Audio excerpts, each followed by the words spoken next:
अस्सलाम वालेकुम। मैं आयशा नगर कब्रस्तान से बोल रहा हूँ। कब्रस्तान के ज़िम्मेदारों में हूँ। शब बारात के रोज़ हम लोग जब जद्दोजहद में थे कि यार हमारे कब्रस्तान में नमाज का कैसे इंतज़ाम किया जाए, मस्जिदों में नमाज का कैसा इंतज़ाम हो, लेकिन हुकूमत की गाइडलाइन अचानक आने की वजह से कि यहाँ पब्लिक जमा ना हुए, पब्लिक ना आए, हम लोग उसी मसरूफियत में थे कि पब्लिक का क्या करना। ऊपर से प्रेशर भी था हम लोग के ऊपर के यार जो भी है ताउन जैसी बीमारी का हमें ख़ात्मा करना है, उससे बचने की हर तरह की मुमकिन कोशिश करना है। उसी वक्त तो कुछ चैनल वाले हमारे पास आ गए।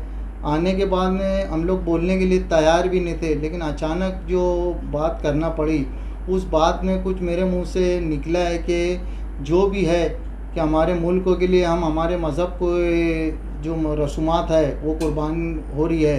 मज़हब हमारे लिए मुल्क भी प्यारा है, मज़हब भी प्यारा है।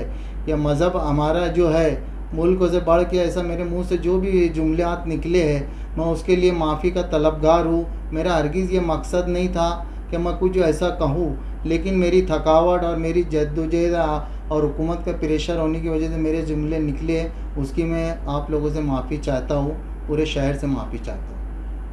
तमाम आलम इस्लाम से अगर मेरे दिल से ये कोई गलत जुमला निकला हो न्यूज़ के माथे तो मैं उसके पुरखुलूस माफ़ी चाहता हूँ आप लोगों से।